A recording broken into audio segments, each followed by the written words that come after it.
Esta última fase de las dos días de jornadas que hemos tenido.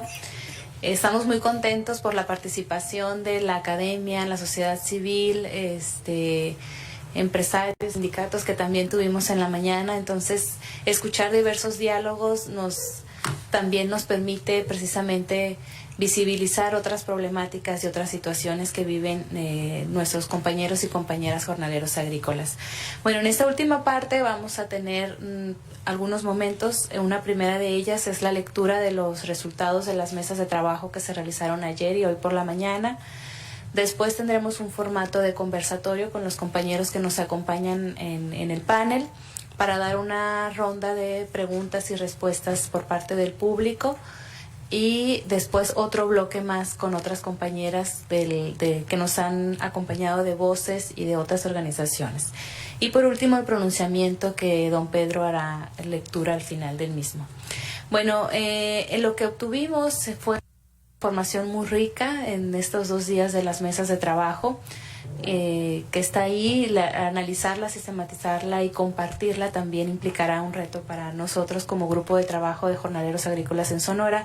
Voy a dar lectura breve a algunos de estos puntos importantes que hemos resaltado del término de las mesas en la mañana ahorita. Sin embargo, quedan muchos otros puntos en el tintero que hay que seguir discutiendo y compartiendo. Bueno, sobre la mesa 1 de niños, niñas y niños adolescentes jornaleros agrícolas migrantes, sobre las situaciones problemáticas que se identificaron, está la diversidad cultural, la identificación de inmigrantes sin escolaridad, la autodiscriminación en las escuelas y el rezago educativo, la falta de documentos por la desvinculación con las instituciones, el racismo hacia niños migrantes y los matrimonios a temprana edad por desinformación. También encontramos que hay una renta de documentos de identidad a menores de edad para poder trabajar en los campos agrícolas, así como problemas de adicción en niños y jóvenes. Las alternativas de solución pues fueron precisamente diseñar escuelas con maestras y maestros bilingües en las lenguas hablantes de nativas de estas personas, la flexibilidad en el horario escolar, llevar escuelas al campo, adecuación de los modelos educativos, formar una red interestatal.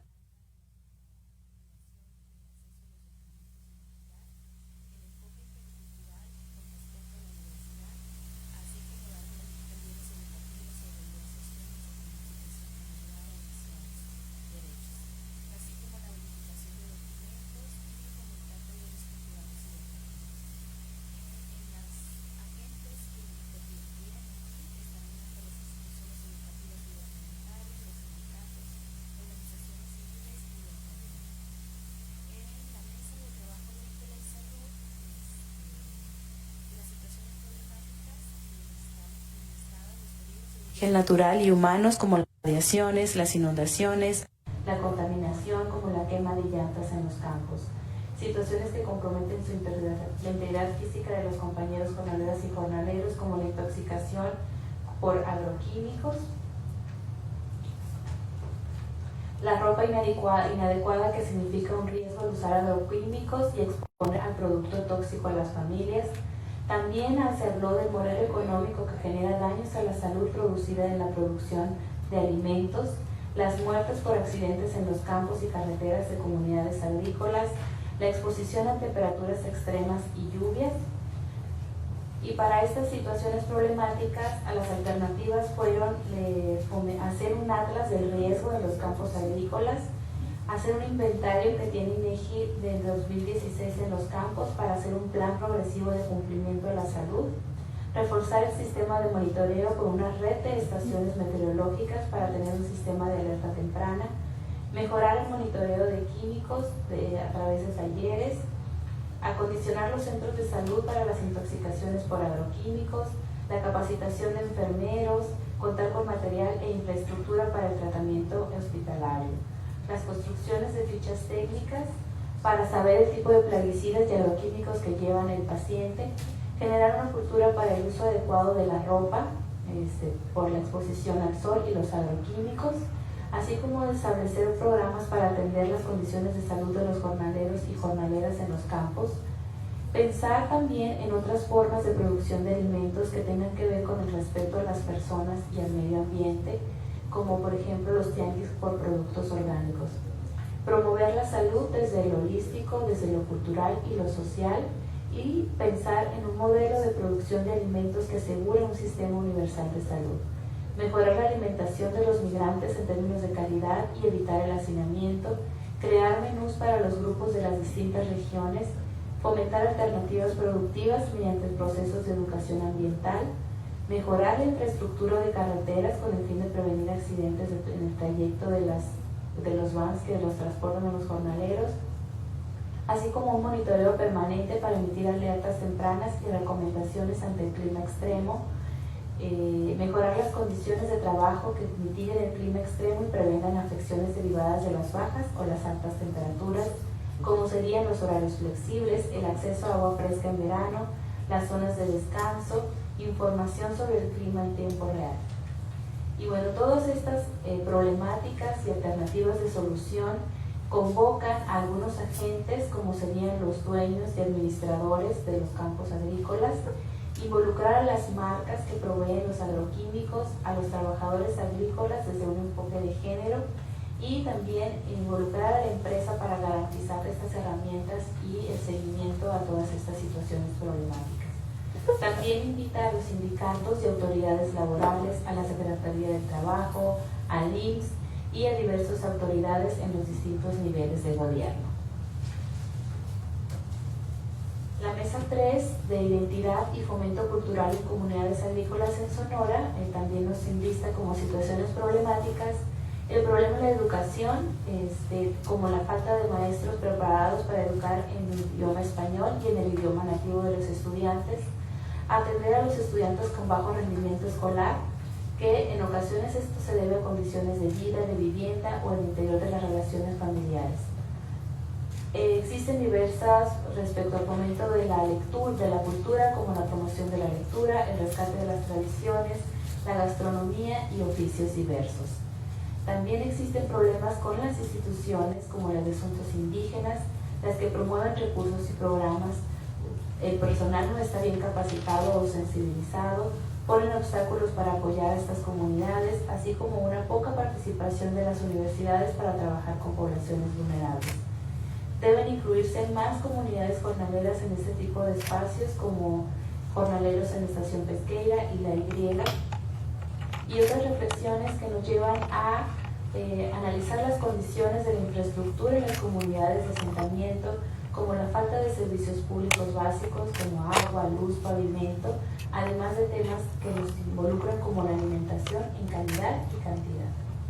Las alternativas de solución propuestas para estas problemáticas están pues en las instituciones educativas, en educar para transformar, promover la oralidad, la oratoria, pero también promover los derechos, generar espacios laborales para los egresados de las comunidades jornaleras, integrar una comisión que integre diversas comunidades, generar un plan de desarrollo indígena, rescatar los conocimientos, saberes, tradiciones, gastronomía y cosmogonía y realzar el valor de la producción artesanal.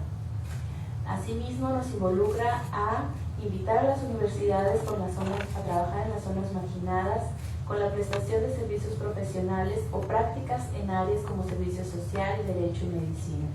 También a emplear a personas que estén capacitadas para atender y atender las necesidades de los contextos de la población jornalera. Generar un diagnóstico comunitario y articularlo con un inventario de patrimonio cultural.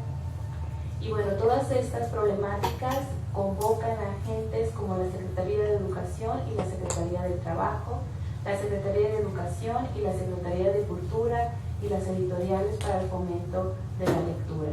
Asimismo, como reabrir una oficina de la Comisión de Asuntos Indígenas en el poblado Miguel Alemán. Y en la mesa 4 sobre derechos humanos y laborales de jornaleras y jornaleros agrícolas, y bueno, las situaciones problemáticas encontradas ahí está pues el incumplimiento de las leyes de los derechos humanos, como los protocolos de atención a mujeres migrantes en situación de violencia, la situación de racismo y exclusión a los y las jornaleras, las violaciones al derecho a la atención al embarazo y puerperio de las mujeres, las malas condiciones laborales como la falta de regulación de las jornadas, las posiciones prolongadas de trabajo, ya sea sentados o parados, la falta de regulación de salarios, la poca seguridad en el traslado y la falta de un contrato claro y por escrito. También el trabajo infantil se considera violatorio de la ley, pero los bajos salarios no alcanzan para sostener a las familias, entonces no son considerados ilegales, ya que la pobreza se estigmatiza y criminaliza. Hacer que las empresas se hagan responsables del sistema de reclutamiento y enganche desde las comunidades y el tránsito, ya que no hay un registro de esta situación. La falta de inspección por parte de la Secretaría de Trabajo y Previsión Social, regulares y eficientes en todos los campos agrícolas, y también se registró la falta de información pública sobre la cantidad de campos agrícolas que existen en Sonora, su producción y la cantidad de trabajadores que laboran en ellos. Y bueno, ante estas diversas situaciones y complejas también, las soluciones pues serían, una de ellas, la creación de un grupo u organizaciones que monitorean el cumplimiento de las leyes establecidas, las capacitaciones constantes a la comunidad jornalera sobre sus derechos. La sociedad civil y gobierno deben replantear las estrategias y acciones que garanticen el derecho de los jornaleros, así como sensibilizar a los empresarios y generar acondicionamientos de vida digna. Garantizar por ley un ingreso mínimo familiar para los jornaleros asentados inmigrantes en condiciones de dignidad y autonomía. Crear mecanismos que se sumen a los existentes, a las regulaciones ya existentes para responsabilizar a las empresas de todos estos sistemas de enganche y contratación, así como inspecciones por la Secretaría en coordinación con la sociedad civil. Igual se planteó la posibilidad de un observatorio regional o estatal sobre el cumplimiento de los derechos humanos laborales de los jornaleros y jornaleras agrícolas, así como la creación de un padrón de estos campos. Cuántas personas hay, cuántas hectáreas, qué se produce. Y bueno, para esto se requiere la participación tanto de la Secretaría del Trabajo, la Comisión de Derechos Humanos, de sindicatos, empresas, sociedades, organizaciones no gubernamentales, de los y las jornaleras, de los legisladores que están también en la atención de la regulación de las leyes del trabajo, y bueno, el Poder Legislativo en general, a la CEDESOL, al DIF, las empresas que participan en esta cadena de la producción, desde la agroempresa local, los intermediarios y las empresas transnacionales. Nos invitan pues a reflexionar sobre todo el modelo de producción y el modelo económico. Y bueno, estas son como las situaciones que nos convocan ahora aquí a diversos actores interesados en el tema de los y las jornaleras, y que nos muestran la complejidad de la situación y de la necesidad de la convergencia y el diálogo desde distintas instancias y actores sociales.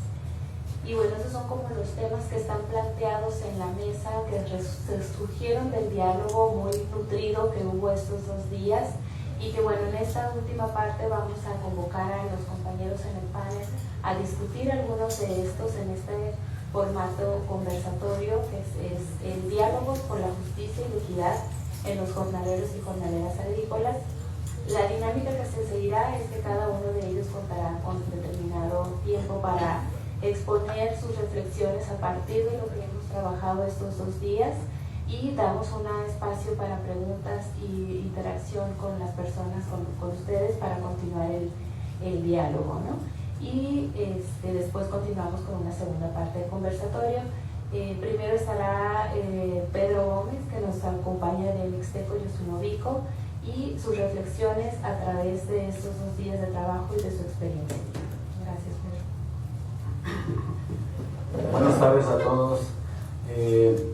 Estuvo muy nutrido la información que estamos obteniendo de diferentes investigaciones que hacen los compañeros. Lo que vivo en Miguel Alemán, o lo que viven los jornaleros en Miguel Alemán, urgentemente necesita atender el asunto de seguro social, que todos los jornaleros carecen de seguro social, no están dados de alta en la plataforma para que reciba una atención médica o algo. Siempre hemos solicitado la atención en cuestión de salud, pero todavía falta. Pues entonces lo que vive ahorita actualmente los jornaleros es esa situación de falta de atención médica, porque no están dados de alta en el Seguro Social. Eso por una parte, y por otra sería las reglas que establecen las empresas en sus campos agrícolas.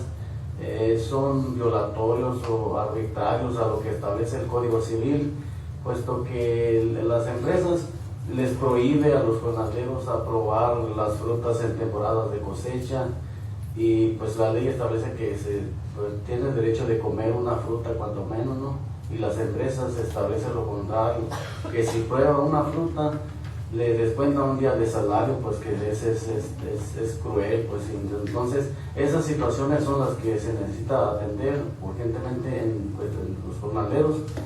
Y también en cuestión de salario, cuando rebasan un límite de salario mínimo porque trabaja con su sudor y su esfuerzo físico y logran ganar más del diario, empiezan a descontar el ISR, que también nos parece arbitrario, pues, de lo que establece el Código Civil, pues, entonces, y la ley del trabajo mismo. Entonces esas son las cuestiones urgentes que viven los jornaleros en estos días en los campos agrícolas.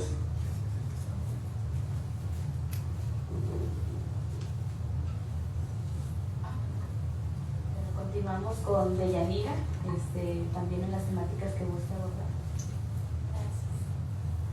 Bueno, buenas tardes.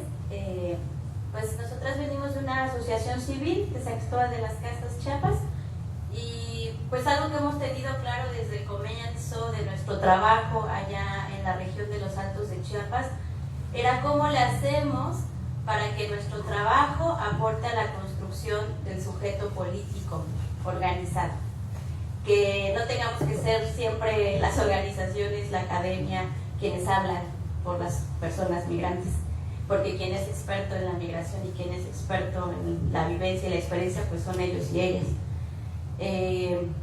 Entonces nuestros esfuerzos siempre han intentado apostar a eso, ¿no? ¿Cómo lo hacemos para que sean las personas quienes dignifiquen sus propias historias y experiencias, y que sean quienes estén organizándose para transformar, pues, la realidad? Hemos hecho varios esfuerzos en muchos sentidos. Hay varios tipos de migraciones que vienen desde los pueblos indígenas de los Altos de Chiapas, y también mucha complejidad con las migraciones centroamericanas o que cruzan a través de la frontera sur de México, pero pues siempre con esta premisa de ¿no? cómo la hacemos para construir sujeto político, y nosotras estamos realmente acompañantes de ese sujeto político y no estemos hablando en nombre de las personas. Sin embargo, pues nos falta un montón de camino por hacer, y para nosotras ha sido bien importante aprender que este camino pues no se puede hacer solas ni solos, y que entonces una apuesta importante para nosotras es seguir haciendo incidencia social, incidencia política e incidencia en política pública. Para nosotras sí es diferente, ¿no? La incidencia en política pública es esta en donde pues ya sabemos, vamos, tocamos puertas con el gobierno y a ver si nos hacen caso, y es un camino bien largo, bien difícil, y luego no funciona. Así, pues después de años de estar gestionando, pues se cambia de gobierno y no pasó nada. Y entonces también creemos que es más importante aún hacer incidencia social y política en las calles, con la gente, con las personas, ¿no? Nos tocaba mucho ver, bueno, nos ha tocado ver no solo ahorita con el éxodo centroamericano, sino en otros espacios, esto que decían en los movimientos sociales de los 70s, ¿no? Solo el pueblo puede salvar al pueblo. Y entonces decíamos, necesitamos seguir saliendo con los pueblos, con la gente, en las calles, a que sean las personas las que se conmuevan con otras realidades, las que realmente contribuyan a construir transformaciones a la sociedad. Entonces, para nosotros la incidencia social es importante, y es de las que intentamos hacer a través de campañas radiales, a través de pláticas en escuelas, a través de espacios que ocupamos en diversos lugares. Entonces, seguimos apostando por esa incidencia social, por esa incidencia política, por esa incidencia en política pública, y hemos aprendido que en redes es mejor. Redes locales, redes estatales, redes nacionales e incluso internacionales. Entonces, pues estamos muy contentas de poder estar acá compartiendo con otras personas en Sonora. Ayer nos acordábamos mucho, ¿no?, de cómo llegamos hace 4 años a empezar a buscarlas, ¿no? Y que decían, ¿y estos chamacos que vienen del sur, qué les pasa? ¿Por qué vienen en verano además? ¿Vienen cuando hace más calor? Y pues nos preguntaban, ¿no? ¿Y ustedes por qué? Pues ¿por qué vienen, no? Y pues ¿qué están pretendiendo hacer acá con nosotras? Y pues seguimos insistiendo, seguimos tocando puertas y buscándoles y presentándonos y planteándoles lo que queríamos hacer, ¿no? Sigue habiendo una situación precarizada en las comunidades de los Altos, cada vez se empeora más, y pues seguimos cuestionándonos esta idea de que la tierra no es de quien la trabaja, ¿no? O no acá en Sonora, cuando los campesinos que vienen del sur, pues sí es su tierra y sin embargo tienen que estar desplazándose para trabajar una tierra que no es suya y además en condiciones pues infrahumanas. Para nosotras seguirá siendo entonces fundamental seguir construyendo sujeto político, acompañando el caminar de las personas y haciéndolo en redes, como estamos con ustedes hoy. Por eso celebramos muchísimo estas jornadas, es como pues un sueño que teníamos desde hace años, y ayer, para quienes pudieron estar en el poblado Miguel Alemán, fue como pues muy erizante ver a la gente celebrando la dignidad del trabajo, ¿no? Celebrando la identidad, celebrando la capacidad de estar juntos y juntas construyendo otras formas de ver la vida. Pues eso. Gracias.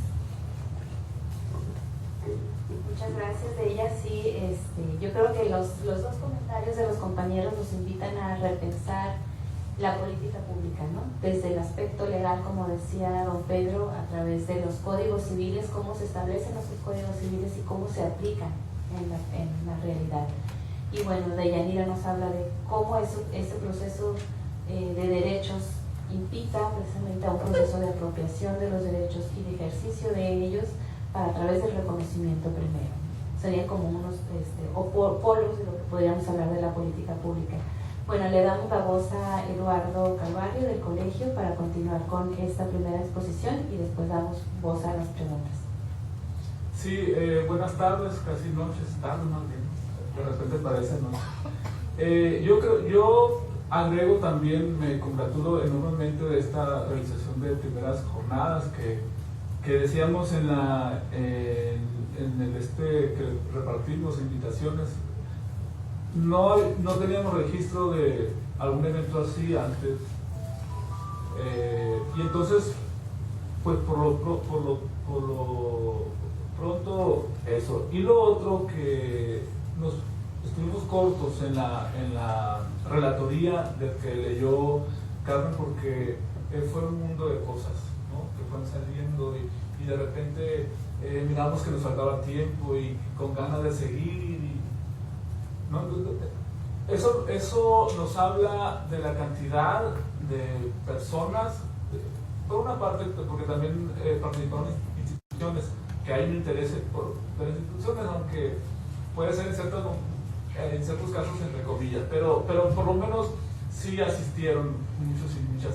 Y también parece que no pudieron venir aquí, pero en la mañana estuvo un representante del sindicato, que tampoco no habíamos tenido experiencia que participando del sindicato, que tenemos una posición crítica con el sindicato, pero pues hay que reconocer también cuando por lo menos es una muestra y tomarle la palabra de que también hay un interés genuino.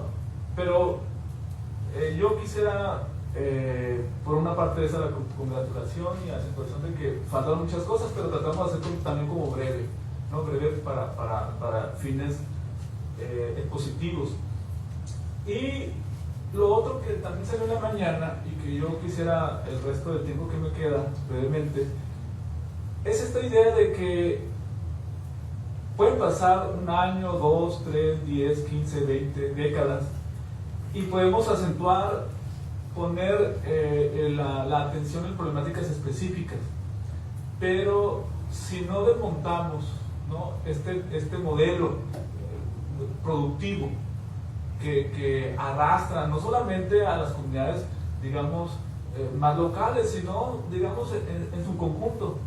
Y justamente la idea del pronunciamiento, eso, entre otras cosas, estamos en un momento de coyuntura política, y yo diría que más allá de una coyuntura política, que ya puede ser un momento histórico, ¿no? Porque hay unas expectativas enormes para justamente en qué medida podemos empezar qué pasos, ya se han dado pasos, por eso el triunfo, podemos hacer entre comillas izquierda, pero por eso el triunfo, por lo menos en la etiqueta de la izquierda. Sin embargo, no está nada fácil el campo, como se supone que va a haber una política de rescate al campo, y en teoría, muchos de los jornaleros que salen y jornaleras que salen ya no tendrían que salir en de 5, 6, 7 años, por lo menos la capacidad de retención con las políticas. Yo sé que hay mucho que cuestionar este tipo de políticas, ¿no? Pero por lo menos esa es una parte. Lo otro, cómo en la conjunción de este tipo de espacios podemos justamente como reelaborar estas formas de la práctica social en que nosotros nos insertamos también, no solamente desde, digamos, de la academia, organizaciones civiles, sino como ciudadanos, ¿no? Porque efectivamente uno de los grupos vulnerables son indígenas, migrantes, pero no solamente ellos, están también los mestizos que están, digamos, localizados, migrantes residentes, que también sufren, experimentan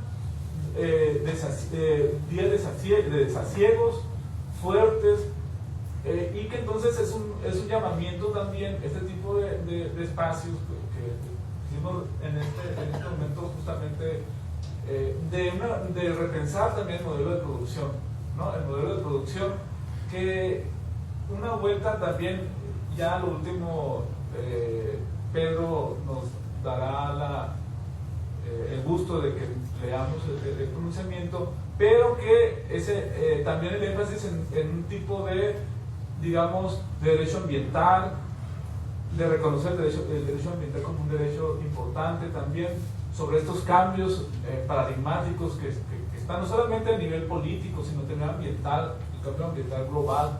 En fin, hay un montón de retos, ¿no?, que se entrecruzan, y por eso lo desafiante y lo interesante para acabar, para justamente acabar en propuestas sí concretas, pero sin quitar en el horizonte que una de las condiciones estructurales fuertes es este modelo de producción que tenemos, ¿no? Y ir como doble movimiento, ¿no? O si quieren el eslogan de local, global, de lo local a lo global, o lo loco, hay una palabra que combina, hay una palabra que combina lo local y lo global, ¿no?, que inventaron. De modo que yo por lo menos ahí dejaría esta como reflexión general respecto a esto.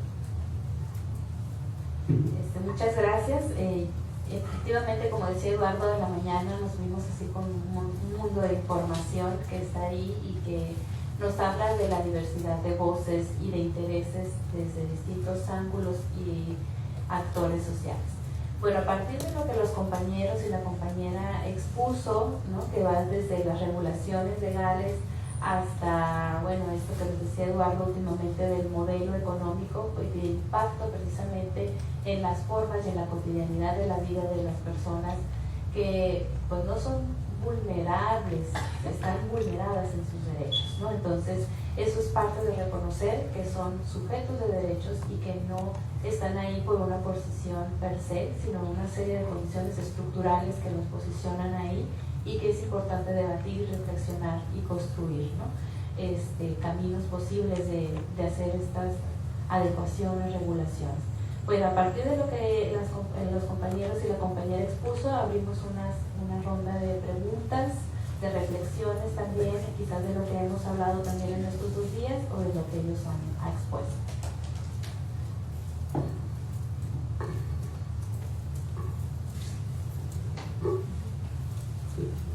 Yo quisiera hacer una pregunta para el compañero Pedro, bueno, igual está, gracias, está abierta. un poco conversando con usted en otros momentos y sabiendo de su experiencia que tiene ya de larga trayectoria, ¿cómo ve usted digamos, los lugares, las áreas en las que más se podría transformar la relación entre gobierno, empresas y jornaleros? ¿Cuál es su lectura de tantos tiempos, de tanto tiempo de vivir acá, lo que sí ha cambiado a pesar de que todavía hay muchísimas cosas que es importante cambiar? ¿Y cómo ve usted en este nuevo panorama, en lo que se viene, cuál cree que sí podrían ser las vías en las que va a ser más fácil, tal vez más posible lograr una transformación y donde a lo mejor habría que ir metiendo una cuña más grande? Bueno, pues es a través de estos foros que estamos realizando hoy. Por medio de estos foros y mesas de trabajo podemos establecer diálogos, mecanismos para dar solución a los problemas, a los diferentes problemas que tenemos como jornaleros. Es este medio, no hay otra. Es este encuentro, las mesas de trabajo, de diálogo. Por medio de esto podemos construir construir mecanismos para atender a los problemas que vienen sufriendo los jornaleros desde que estamos en Miguel Alemán. Anteriormente era más, no nos reconocían como migrantes, no había atención en las instituciones de gobierno, pero a través de estos foros, de estas mesas de trabajo, de estas reuniones, hemos logrado que el gobierno nos reconozca como migrantes y para apoyarnos con nuestra cultura y todo eso. Entonces ya empezamos a organizarnos allá y hemos logrado avanzar por medio de estos foros, de estas mesas de trabajo, y consideramos que siempre va a ser el mismo mecanismo para ir avanzando. Tenemos la esperanza de que vamos a seguir luchando y por medio de las mesas de trabajo podemos ir cambiando las cosas y lograr mejores condiciones de vida de los jornaleros.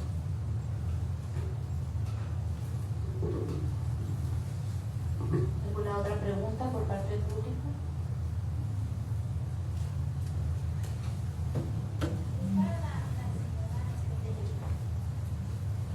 ¿Usted piensa que la iniciativa social podría tener una mejor respuesta si comenzamos con la sociedad, pues como los jóvenes? Pues sí, o sea, yo creo que tenemos que estar hablando de estos temas en las escuelas, pero no solo en las universidades, sino en todas las escuelas. Nosotras intentamos hacer trabajo en primarias, en secundarias, en bachilleratos, ¿no? Pues sobre derechos humanos. Y también creemos que hay que pues, si pudiéramos llegar a más espacios, ¿no? Pero campañas, pues sí, en los medios de comunicación masivos, donde sí haya una dignificación del trabajo jornalero, ¿no? Porque, pues sí, creemos que estamos en una sociedad donde hay trabajos de primera y de segunda, entonces hay trabajos que valen la pena y unos que a nadie le importa. Entonces, ¿a quién le importa quién produce la comida? ¿No? O sea, son como las cosas que menos importan porque está relacionada con la pobreza, con el ser campesino. Y entonces necesitamos cambiar el chip, y esta es la incidencia social a la que nos referimos, cómo dejamos de creer que el campo es un trabajo precario. O sea, que el trabajo, que meter las manos en la tierra es un trabajo que lo haga quien no tiene otra posibilidad. Entonces eso tendría que hacerse, pues sí, desde la televisión, el radio, carteles, talleres, y pues sí, creo que con la juventud, con la niñez, pues con todas y todos se pueden hacer como varios cambios en la forma de pensar y de relacionarse.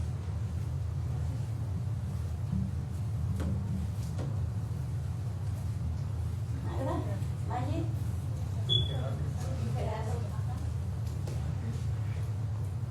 Creo que está más cerca del micrófono de ella. Bueno, mi pregunta es para las cuatro panelistas, que bueno, si bien la comunicación y el reconocimiento de derechos y como todo este proceso de difusión y reconocimiento es importante, hay otra parte que es que si se hacen estos cambios va a haber gente que va a perder privilegios, ¿no? O sea, alguien se está beneficiando de las condiciones laborales, ¿no? Y esas personas pues no les va a gustar que cambien las cosas, ¿no? Entonces, no sé si nos pudieran platicar como experiencias o reflexiones sobre qué hacer con eso, ¿no? Que va a haber gente que no va a querer el diálogo, no quiere diálogo, ¿no? Entonces,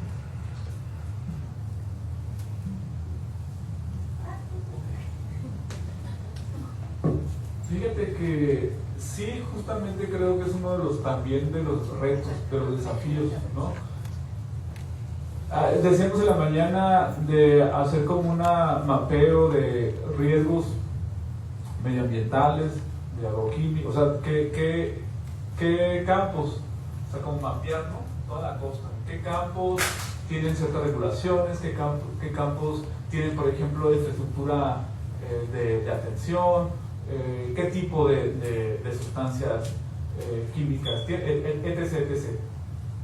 Pero por supuesto que los principales que van a dar información para empezar son los agroempresarios, ¿no? Yo apelo un poco a que la misma, pues lo que siempre hemos dicho y he escuchado por muchos años, décadas, que el empuje de la sociedad civil, organizada, desde, como decía ahorita hace rato Pedro, este tipo de foros, ya por lo menos un acercamiento, ya hace 10, 15 años era, aunque ha sido un poco, con perdón, si está alguien que estuvo ayer en el conversatorio de un campo, aunque hubo un poco de simulación en mostrar que todo está perfecto, aunque ese hecho de haber presentado a trabajadores, eso no hubiera ocurrido hace 15, 20 años. O sea, ni siquiera se dan en la molestia para hacerlo. Entonces, y eso es parte también de inercias, no solamente locales, pero nacionales, pero por lo menos, y el hecho de que uno de esos participantes hayan venido hoy a la mesa de trabajo, pues también nos muestra que podemos tomarle la palabra y podemos, sin tampoco, así como creo yo que hay que tener una voz fuerte de crítica hacia el nuevo gobierno, pues también podemos tener una voz crítica con negociación y diálogo con empresarios, ¿no? Que son uno de los principales, que no son los únicos. Entiendo que no son los únicos, digamos, grupos de intereses, hay otros, ¿no? Pero por lo menos que menciona aparte, que creo no se refiere específicamente, pero quiero mencionarlo, que son los intereses también, hay intereses fuertes del narcomenudeo y del asunto del consumo fuerte en campos agrícolas y localidades asentadas como el pueblo Miguel Alemán, Pesquera, La Y. Esa es otra, digamos, otra forma de expresión de cómo podemos enfrentar obstáculos para implementar cambios, ¿no? Entonces, yo por lo menos, en términos generales, podría comentar eso. No sé si quieres. Bueno, pues agregando un poco aquí de la pregunta del compañero Gerardo, pues sí, siempre va a haber riesgo de que a alguien no le va a gustar porque le afecta a sus intereses, pero a través del diálogo, de las mesas, podemos ir buscando suavizar y buscar soluciones pacíficas sin confrontarnos. Es a través de las mesas de diálogo. Y otra, que concientizar a las empresas que lo que se pide no es algo que está fuera de ley o de alcance, sino que estamos exigiendo justamente lo que le corresponde a los jornaleros, porque hay que ir haciendo conciencia a través de las mesas que lo que se pide no está fuera de la ley, sino que es lo que le corresponde a los jornaleros. Entonces, poco a poco ir suavizando la situación si hay una confrontación así, ¿no? Entonces, es a través de la mesa y creemos que sí podemos lograrlo. No tengo la respuesta.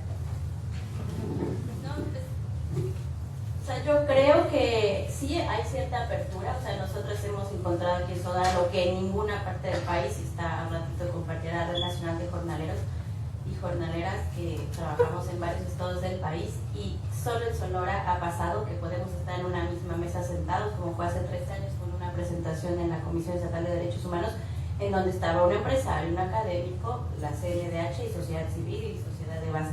O sea, eso nunca había pasado, y como dice Eduardo, era impensable hace 15, 20 o 5 años incluso haberlo pensado, ¿no?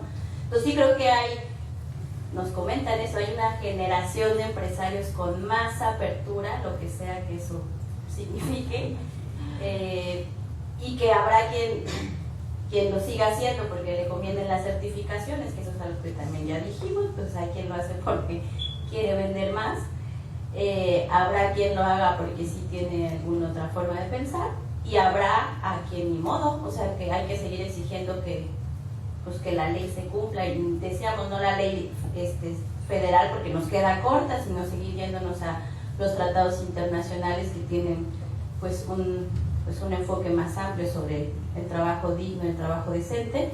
Entonces pues yo creo que pues va a haber a quien no le va a gustar y que tendremos que hacer pues presión para que pues realmente se adapte a los tratados internacionales. Bueno, yo quisiera agregar nada más, retomando lo que Eduardo mencionaba al final, del modelo productivo, ¿no? Cómo este mismo modelo económico pues propicia o posibilita estas formas de trabajo que, a pesar de estar reglamentadas, pues hay muchos vacíos, ¿no? Decimos, bueno, la ley te dice esto, ¿cómo han sido las modificaciones legales para proteger más al empresario que al trabajador agrícola, ¿no? Entonces, ¿cómo esos vacíos legales se pueden discutir, como dice Pedro, a través de estos mecanismos más finos de cómo se aplican las leyes y cuáles son las condiciones para que en distintos entornos sean viables y en otros no? Veíamos, por ejemplo, con las viviendas de Cedesol, cuáles son las condiciones que ponen Cedesol para las viviendas, pero que no es igual tener una vivienda en Morelos o en Puebla a tener un tipo de esta vivienda a 50 grados en Sonora, ¿no? Entonces, esas pequeñas formas de aplicación de la ley yo creo que nos pueden llevar a definir cómo hacerlas en cosas más locales, ¿no? Y pues sí, de que no les va a gustar, pues no les va a gustar, pero yo creo que también no solamente estas reflexiones vienen de la conciencia o de la buena voluntad de los empresarios, sino de mecanismos muchos más globales de comercio justo, de trabajo, ¿no? Entonces estamos, yo creo, en el camino y como construyendo esas formas de poder vincularnos y poder definir cosas concretas para el ejercicio de derechos, ¿no? Por empezar, una cosita de eso, que en esta lógica del modelo de producción pues está evidentemente el modelo de consumo. Entonces también nos han hecho creer que podemos consumir jitomates 365 días al año, que siempre va a haber jitomates disponibles, y todas las frutas y verduras, y pues no, o sea, pues realmente la tierra y la producción tienen sus tiempos, y por eso hay pues sistemas de la lluvia y frutas de temporada y verduras de temporada. Pero pues en esta agroindustria, pues claro, todo se puede producir todo el tiempo, entonces todos podemos consumir todo el tiempo. Pues también nos implica reflexionar sobre nuestras formas de consumo. O sea, nosotros estamos en otros espacios donde consumimos cuestión de mercado local de producción de verduras, pues si nos dicen, pues desde este mes no va a haber papa, porque ahorita no hay papa, y nos tenemos que esperar hasta dentro de 4 meses para que haya papa, y pues entonces uno se adapta hasta incluso lo que cocina, pues porque es de temporal, ¿no? Pues también habría que repensar cómo estamos consumiendo, pues sí, frutas y verduras. Bueno, sí, yo tengo 2 comentarios. Uno que tiene que ver con esas formas de producción y con la disposición de agua que hay en la región, porque es una región pues desértica. También sabemos que el grado de salinidad pues ahí está, subiendo, los pozos están abatidos. Eso es por un lado. Y si le seguimos metiendo más y más agua a estos terrenos, ¿qué va a pasar con la economía? Y el otro tiene que ver con si desde su experiencia nos pueden compartir qué experiencias de prácticas, digamos, de los campos que beneficien el desarrollo educativo, cultural de los jornaleros que están viviendo en esos campamentos. Muchas gracias.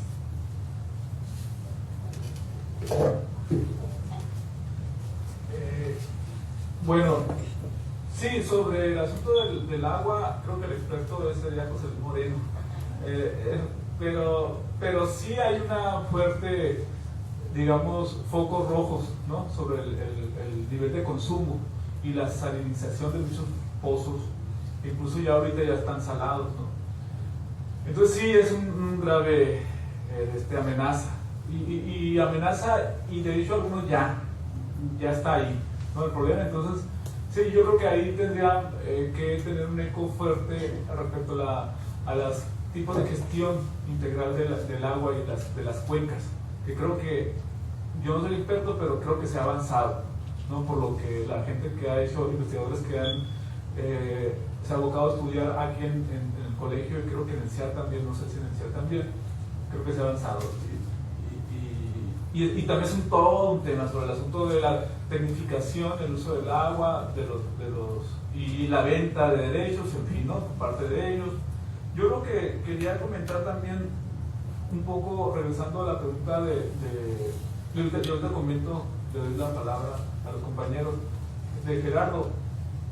Yo ayer y otras ocasiones hemos comentado por qué en las regiones agrícolas de Sonora la acción colectiva no tiene esa fuerza que en otras regiones, por ejemplo en Sinaloa, en Baja California, ¿no? O sea, sí hay movilización, pero la movilización social no se traduce en acción colectiva organizada. Y entonces la pregunta es ¿por qué? Y entonces hay un montón que hay mecanismos de mayor control aquí, pero también tiene que ver, a mi juicio, una cultura como más, no de confrontación tan tácita, o por lo menos quizás también por el asunto de la frontera en términos de San Quintín, porque en San Quintín hicieron ese movimiento fuerte de en 2015 me parece, y que creo que ya ahorita ya tienen un sindicato, o por lo menos se está cristalizando un sindicato nacional, ¿no? Y aquí ese eco y ese tejido de acción colectiva, y no necesariamente la confrontación, y lo implica, sí, pero no necesariamente qué está pasando. Entonces, yo creo que ahí tiene que ver un poco también el juego de intereses, ¿no? De cómo se han configurado en términos históricos en las regiones, ¿no? En la región de la costa, en la región de los valles, en la región de la sierra. Bueno, tiene que ver un poco con la historia regional de Sonora. Yo quería anotar un poco eso sobre sobre lo anterior. Y esto último que comentas, aparte del agua, decía, ¿Cómo identificar experiencias de trabajo, de prácticas que abonen a la alfabetización, a la cultura, a la salud de los jornaleros que están en los campamentos agrícolas? Bueno, yo en mi experiencia, que tuve una parte de mi experiencia con trabajo con niños y niñas en el aula, en un campo, en un ejido primero y luego en un campo agrícola en otro. En un caso de ejidos eran con población, digamos, hijos de migrantes internos, o sea, de Sonora, ¿no? del Mayo, y de otras regiones que le dotaron en los 80s el terreno, el ejido. Y un campo agrícola ya en los 2000. Y lo que yo he visualizado un poco, que hay una riqueza de experiencias muy diferente entre los niños, yo refiriéndome particularmente al asunto educativo, ¿no? En los niños y niñas que tienen experiencia migratoria de desplazamiento y que tienen una carga digamos, de saberes y de creencias que hacen como una especie de ideación cognitiva, incluso, ¿no? A mí me sorprendió mucho esa diferencia entre niños y niñas de una comunidad local, residente, digamos, y eso se puede aprovechar, y de hecho creo que es una de las fortalezas, y uno lo puede decir como de sentido de un lugar común, decir que la riqueza de la experiencia, pero este mundo del niño que se me quedó muy fresco y lo recuerdo y lo tengo así como muy vivo, este mundo como fantástico de experiencias, de formas de hablar, tener 4 años y hablar español y hablar náhuatl, y luego de esta forma de resolución digamos, de desafíos o problemas inmediatos. Ese mundo, a mí, esa vez me quedé perplejo de esta cosmovisión que los niños y las niñas es más difícil penetrar, digamos, en este mundo de experiencias de un adulto que de un niño. Entonces ahí creo que es una área muy fuerte de oportunidad o de potencializar justamente reconocer eso, ¿no? Reconocer esa profundidad, ¿no? Y esa densidad de significados y de experiencias en que se puede incidir en no solamente para la lectura, sino también promoción a la salud a partir de con los niños, ¿no? De promoción a la salud. Entonces, bueno, yo diría en particular esto.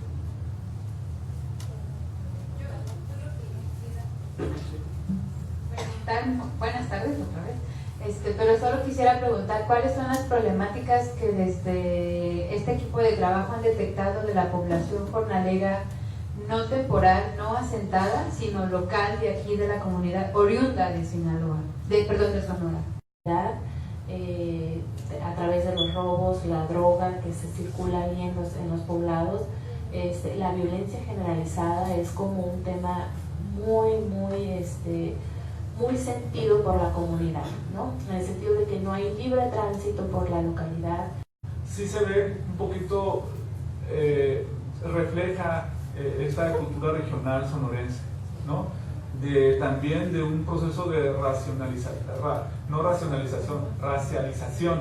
O sea, son procesos de exclusión frente al otro, ¿no? Sí claro que hay también sus matices en comparación con la población urbana en Hermosillo, pero yo sí lo veo también, esta diferencia entre quienes son de primera o segunda generación, y porque hay muchos que son de padres de la sierra, nació en la sierra, de Sonora o del sur de Sonora, ¿no?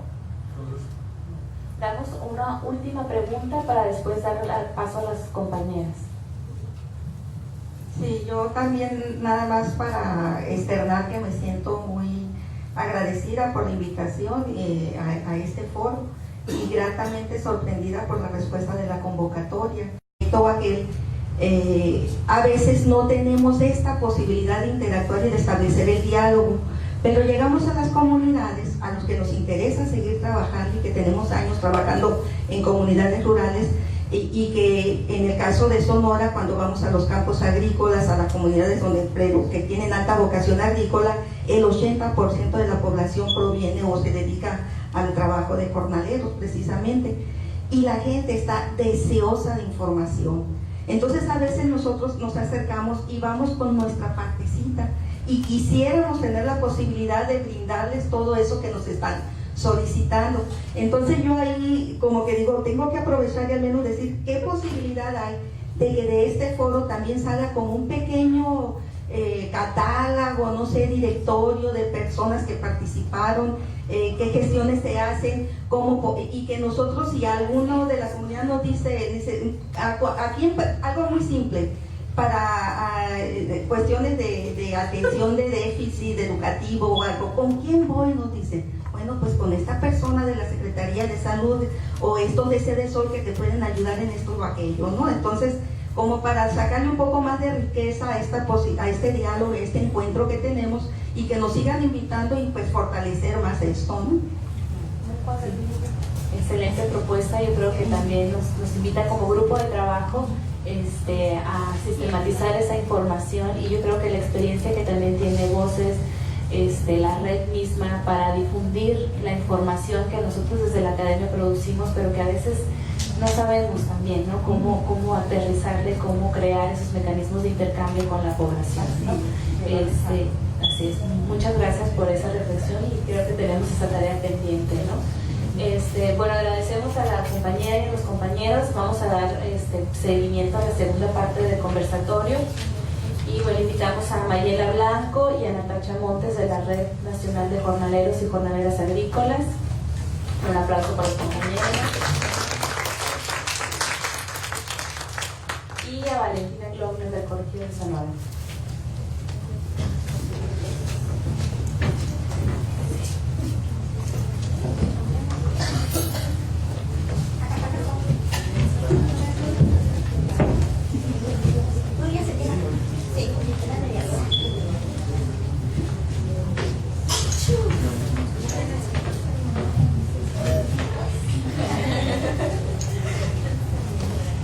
Bueno, la dinámica que se seguiremos es la misma que la anterior. Igual si gusta retomar alguna de las reflexiones por parte del público o de los compañeros y la compañera que nos antecedieron, pues adelante.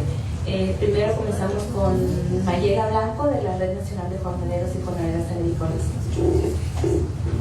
Bueno, buenas tardes a todos y a todas. Nuevamente agradecer a Voces Mesoamericanas y al Colegio de Sonora y a Mixteco y Osunubico por la invitación. Ellos también son integrantes de la Red Nacional de Jornaleros y Jornaleras, pero finalmente es un esfuerzo de Sonora y como tal se reconoce y se valora, porque es un esfuerzo al cual invitan no solo a CECIC, que es a la organización que represento, sino a las 8 organizaciones civiles que son parte de la Red Nacional de Jornaleros y que me parece importante citar, como es el caso de Tlachinola en el estado de Guerrero, bueno, Voces Mesoamericanas en Chiapas, Enlace, que está en Guerrero y Oaxaca, así también Respuesta Alternativa y la Pastoral Social de Matehuala, que está en el estado de San Luis Potosí, también el Centro Indígena Loyola, que está en León, Guanajuato, la Facultad de Economía de la UNAM, y también, se me olvida alguno, el doctor Celso del Colegio de la Universidad Autónoma Intercultural de los Mochis. Entonces son de las organizaciones que son parte de la red, y también mencionar como parte del trabajo y de esta historia de vida de la red es que la red nace a través de un financiamiento en términos económicos, pues, del CRS, que es la Cáritas en Estados Unidos, que fue quien contribuyó para que de alguna u otra forma se facilitaran los traslados de las organizaciones en Ciudad de México, y a partir del 2012 se empezara a formar la Red Nacional de Jornaleras y Jornaleros. La red se empieza a formar por un caso muy concreto y un caso en el cual se involucraban contextos de origen y de destino, ¿no? En este caso hubo un accidente en el estado de San Luis Potosí en el cual fallecen 3 personas. Eran indígenas migrantes internos del estado de Guerrero. En San Luis Potosí habían 2 organizaciones que estaban acompañando o intentando acompañar en sus inicios en ese momento a la población migrante jornalera interna, pero nadie hablaba ninguna lengua originaria en el contexto de Guerrero. Entonces, ¿qué se hizo? Fue buscar a través de los directorios y algunas organizaciones ya conocían a Tlachinolan, y bueno, pues básicamente a partir de ahí se hizo el contacto. Tlachinolan básicamente fue y instaló una oficina en San Luis Potosí por un mes, porque estuvieron acompañando y se hizo una denuncia que fue acompañada no solo por las organizaciones que son parte de la red en San Luis Potosí, sino también estratégicamente por la Clínica Jurídica de Derechos Humanos de la Universidad Autónoma de San Luis y una organización que se llama Centro de Derechos Humanos Samuel Ruiz. Menciono esto porque me parece que es un esfuerzo de articulación local que también permite y que llevó a que la red se formara como red, ¿no? Porque ese caso concreto y bastante fuerte, porque hubo 3 muertes, fue lo que permitió que las organizaciones dijeran, bueno, lo que está pasando en San Luis Potosí está pasando en Guanajuato, ¿no? Y las personas son de Guerrero, pero también son personas de Chiapas, son personas de Oaxaca. No mencioné a FIOP. FIOP también fue de las organizaciones y al inicio de la conformación de la red de jornaleros, ¿no? Entonces también venían personas de Oaxaca. Esa fue parte de la historia de la red. Eso fue lo que llevó a que nos sentáramos diversas organizaciones a empezar a ver cómo articular los esfuerzos, ¿no? Y cómo articular acciones que no solo incidieran en el estado, en este caso de San Luis Potosí, sino que también repercutían en el estado de Guerrero y también empezaron a visibilizarse las cuestiones a nivel nacional. Entonces eso lo pongo como parte del contexto y presentación también de la red. Y otra de las cosas que es importante compartir es que nosotros como red, pues bueno, tenemos diferentes temas de trabajo como de más interés colectivo, ¿no? Y uno tiene que ver muy particularmente con el tema de incidencia en políticas públicas. Y esto tiene que ver con las condiciones de salud, con las condiciones de educación, con las condiciones de empleo de las personas jornaleras y las condiciones de vida en los albergues, sobre todo, ¿no? Pero también eso no quiere decir que no volteemos a ver las condiciones de vida de las personas que viven o se asientan en determinados lugares de destino, pero que también temporalmente rentan casas en lugares de destino, ¿no? que es diferente rentar temporalmente, donde se encuentran con comunidades de destino, que a una persona que vive en la misma zona ya de siempre le cobrarán 1,000 pesos quizá por una renta mensual, pero a las personas que llegan se les rentan a veces 3 veces más. ¿Por qué? Porque se ve que el que llega y trabaja, entonces el que llega y trabaja tiene un ingreso más alto. Es indígena, sí, pero tiene dinero, entonces hay que subir la tarifa, ¿no? Esas son las expresiones que hacen en las comunidades de destino, y me parece también que es importante mencionar porque Sonora es un estado de destino. Y bueno, otra de las problemáticas detectadas, bueno, ya mencionaba, pero reitero, es que porque sigue pasando, son los accidentes en los lugares de trabajo, pero sobre todo los accidentes desde que salen las personas de su comunidad, en el tránsito y también en los lugares de destino. Y en los lugares de destino hago referencia a cuando salen de donde viven, van al rancho o se trasladan a determinados lugares geográficos colindantes con el rancho de trabajo, ¿no? Entonces ha habido casos en donde no se hace una denuncia porque las personas tienen temor, ¿no? Y tienen temor porque si se quejan, pues ya no van a ser invitados a trabajar como antes. En el estado de Veracruz, por ejemplo, hay listas de espera, lo que se supone que ya no debería de existir. A las personas les cobran 50 pesos por ingresar a una lista de espera para que puedan ir a la siguiente jornada. Y esas jornadas vienen, las personas de Veracruz migran hacia Sonora, hacia Sinaloa y hacia Baja California y al estado de San Luis Potosí, mayormente ubicados son los que tenemos, ¿no? Entonces esa es la tarifa, 50 pesos. Veracruz es el único estado hasta el momento que tenemos ubicado en el que se cobra una cuota por una lista de espera que no garantiza el acceso al trabajo, ¿no? Y otra de las cosas son pues las diferentes formas de reclutamiento, que en términos generales como red hemos visto, varía muchísimo la forma de reclutamiento del estado de Guerrero, de Oaxaca, de Chiapas, con los intermediarios que hacen este proceso, al tipo de reclutamiento de enganche que se hace en San Luis Potosí, en Hidalgo y en Veracruz. Son regiones completamente diferentes, con infraestructura también de gobierno y de crimen organizado bastante involucrada en algunos estados, sobre todo en los 3 últimos que mencioné. En estos 3 últimos, las modalidades es que a las personas hay un reclutador muy bien ubicado en el estado de Hidalgo, que es quien opera todas las redes de reclutamiento en estos 3 estados. Hay una cuota de reclutamiento, ¿no? por ir a trabajar, pero hay una cuota que es el endeudamiento desde antes de que salgan las personas. Y a este endeudamiento las personas jornaleras le llaman el enganche.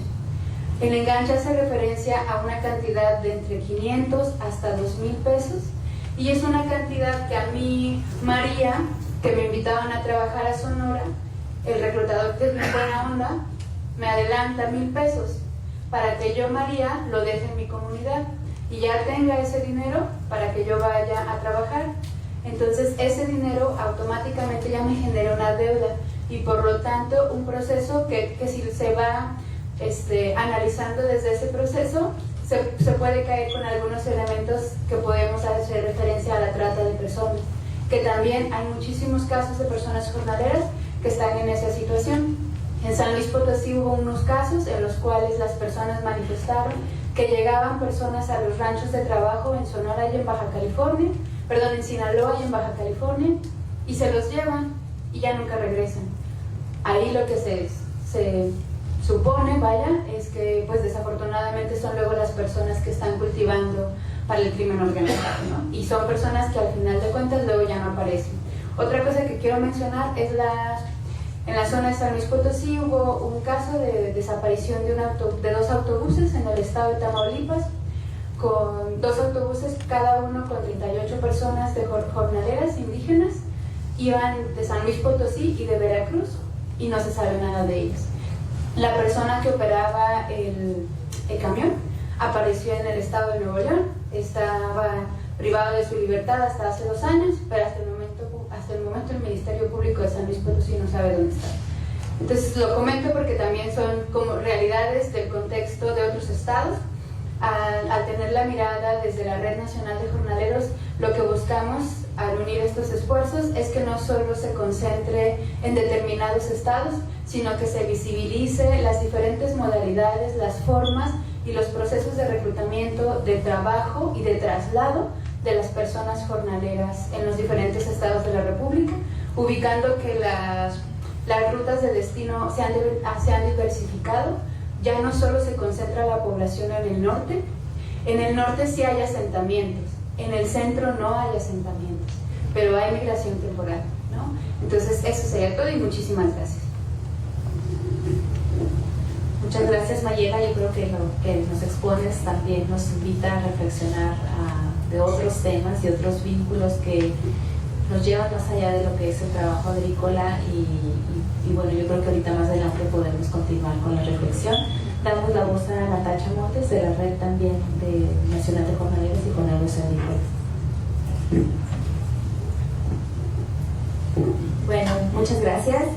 Dando seguimiento un poco a lo que comentó Mayela, la necesidad de juntarse y de trabajar en red, pues surge también la necesidad de estar acompañado, ¿no? De colectivizar tanto los retos como las soluciones y de compartir angustias, ¿no? Dificultades, y de poder tener también una mirada más pues global, ¿no? O nacional por lo menos, de lo que está sucediendo en nuestras regiones, es decir, un ejercicio de ida y vuelta, ¿no? Desde lo local a lo nacional o a lo estatal y de regreso a lo local.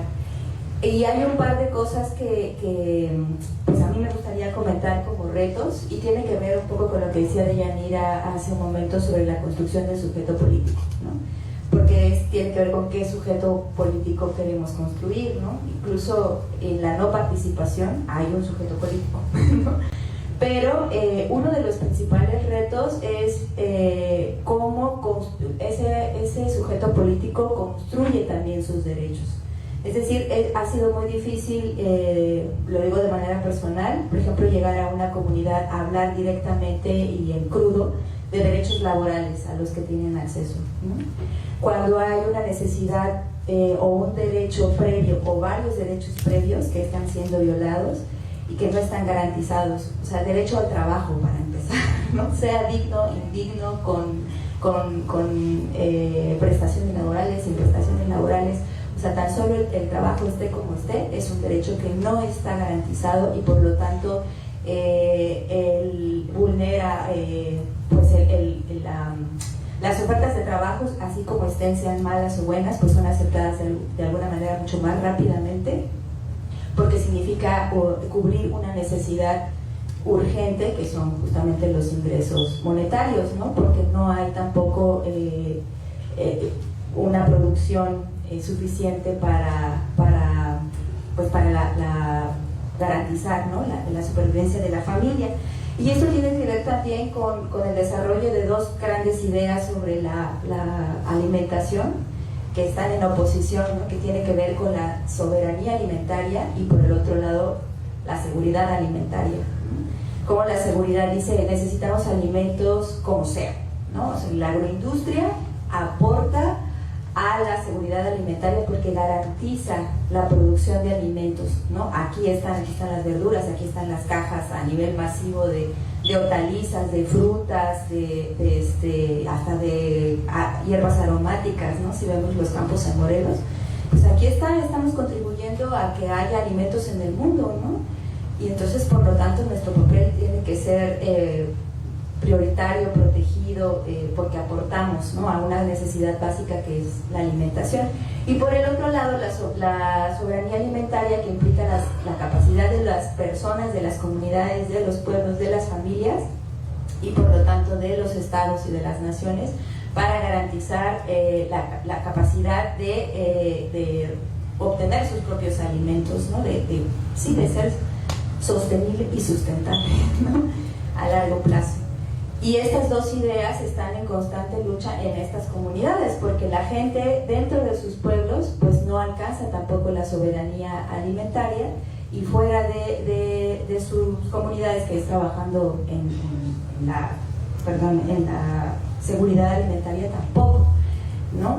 No hay en ninguno de los dos espacios la capacidad y la posibilidad de sobrevivir de manera digna, de tener un trabajo decente, una actividad decente y de dignificar su vida, ¿no? En estos espacios como tal, se dignifica de otra manera, ¿no? Y ese es un poco el reto, ¿no? A nivel local, cuando uno llega y dice, bueno, es que estos son tus derechos, aquí están, o sea, ya la tarea está cumplida porque llegamos a divulgar cuáles son, y entonces hay también una responsabilización del otro para que solo con conocer sus derechos debería de exigirlos, ¿no? Y está en ese sentido esta otra oposición entre el paternalismo y el coaching de liderazgo, ¿no? Que está como muy de moda ahora, ¿no? Que todo es voluntad y todo es si tú te esfuerzas y es que si tú quisieras y es que todo es cuestión de que se pongan las pilas y todo se puede con voluntad, con esfuerzo, tú eres capaz de comerte el mundo, ¿no?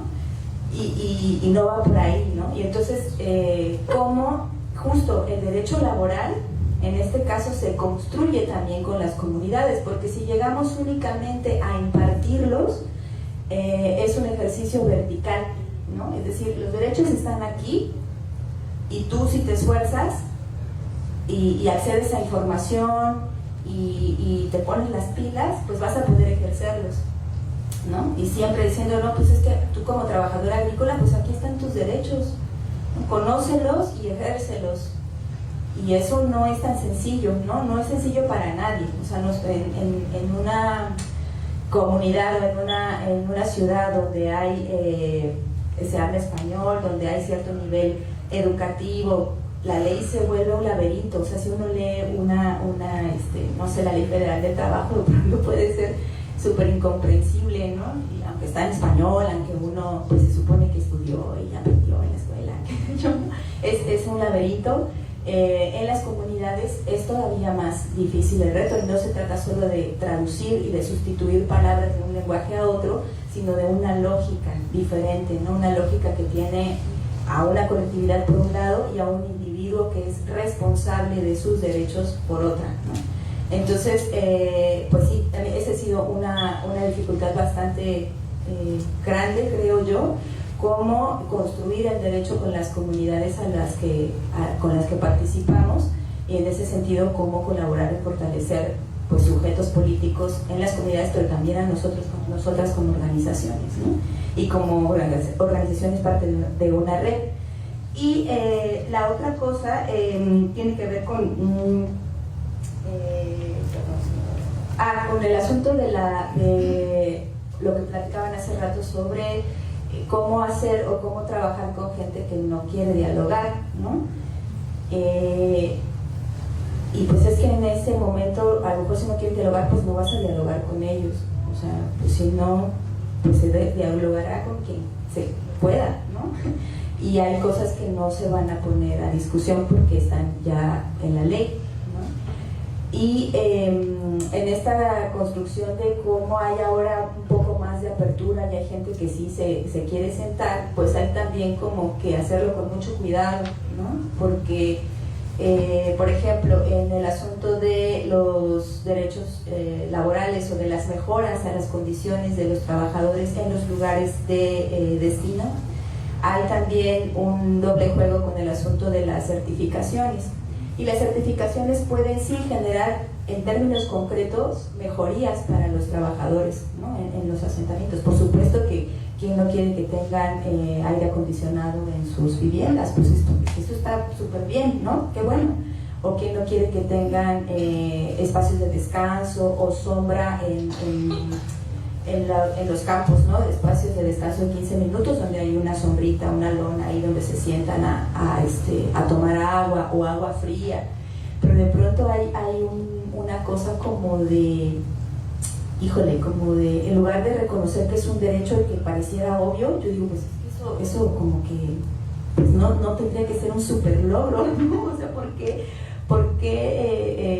no sé, entronizar a un empresario que hace eso? Es como, pues qué bueno que lo hace, pero es que es lo menos que debería de hacer, ¿no? Y las certificaciones, por ejemplo, de comercio justo, de pronto, o sea, son muy buenas, está muy bien, pero lo que hacen a veces es nulificar sobre todo con los consumidores, el ejercicio de derechos como el de la representación sindical, o sea, el impacto que puede tener los trabajadores organizados en la mejora de sus condiciones, porque como consumidor y como parte del mercado pues, puedes decir, bueno, tiene la certificación de comercio justo, todo está bien, ¿no? Así ya, no importa, ya se solucionó el problema. Y no es así, ¿no? O sea, no necesariamente es así, hay que conocer cuál es el contenido concreto de las certificaciones como consumidores, y en el momento de conocer de dónde viene lo que comemos, pues viene la responsabilidad también de conocer las condiciones de las personas que trabajan para que lo que comemos llegue a nuestras mesas. Y ya. Muchas gracias, Natacha. Y yo creo que la posibilidad de ustedes como voces de conocer los distintos contextos de origen y de destino también nos replantea en ese sentido de cómo nosotros desde los lugares de destino pues pensamos todas estas ideas de pobreza, de marginación, ¿no? Como tú decías, de la alimentación, pues a lo mejor ya tienen acceso a decidir más, ¿no? Sobre algunos alimentos culturalmente aceptables y demás, que son parte de la dignidad y del derecho humano a la vida, ¿no? De una vida con calidad. Y bueno, también los otros elementos que nos planteas de las certificaciones y cómo se utilizan nos lleva también a reflexionar cómo los mecanismos legales son utilizados por el mercado siempre, ¿no? Entonces las ganancias están ahí siempre en el punto de arriba de toda la cadena de producción. Bueno, por último damos voz a Valentina Glomer del Colegio de Sonora y después damos a una sesión de preguntas. Hola, buenas noches. Sí, pues yo concuerdo totalmente y conecto con todo lo que han expuesto las compañeras y me engancho justo con lo que Natacha acaba de exponer, porque estoy totalmente de acuerdo en esta idea en que hay que ser muy finos en el análisis y muy finos en el trabajo. Por ejemplo, esto de las certificadoras, una cuestión muy importante que hay que ver es cómo están siempre centradas en el lugar de trabajo, mientras las familias indígenas, campesinas en el lugar de origen siguen costeando en realidad el costo de la fuerza, de la reproducción de la fuerza de trabajo, ¿no? Está muy bien que los trabajadores tengan agua fresca, que tengan sombra, que tengan canchas, que tengan cargadores para celular, que tengan futbolito y tengan capillas, pero en las comunidades de origen los niños siguen subsistiendo en condiciones muy precarias. Las mujeres han tenido que absorber en el lugar de origen el trabajo que realizaban los hombres, se ha roto la estructura familiar, o sea, en fin, no hace falta detallar todo lo que sucede, ¿no?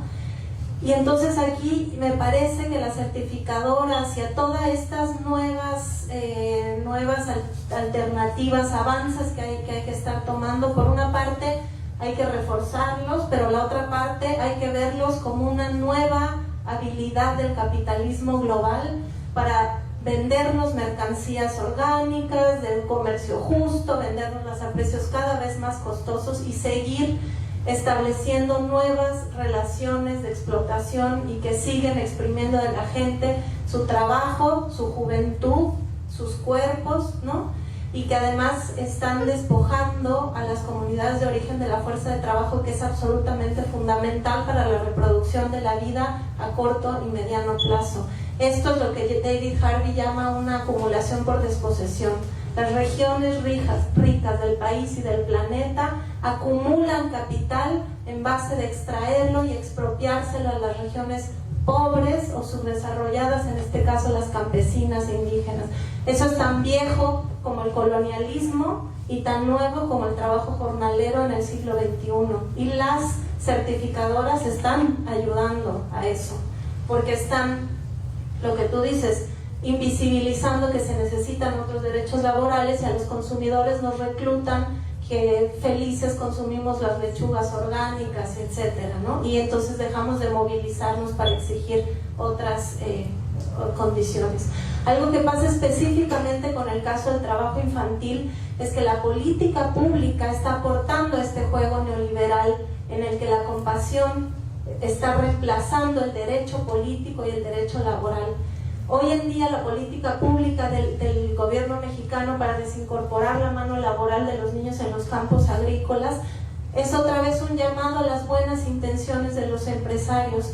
Logran tener las certificaciones quienes tienen el capital para invertir en todos los mecanismos que logran la desincorporación de los niños en los campos de trabajo, es decir, los que exportan al extranjero, los que se benefician con esas medidas y obtienen certificaciones, y básicamente las campañas, la política pública está orientada a las buenas intenciones y a los beneficios de los empresarios. Eso no es más que la despolitización del conflicto y del panorama gravísimo que está sucediendo con la niñez jornalera agrícola, y el reemplazo de la compasión reemplazando a la política y al esfuerzo que el Estado debería de estar haciendo a su responsabilidad.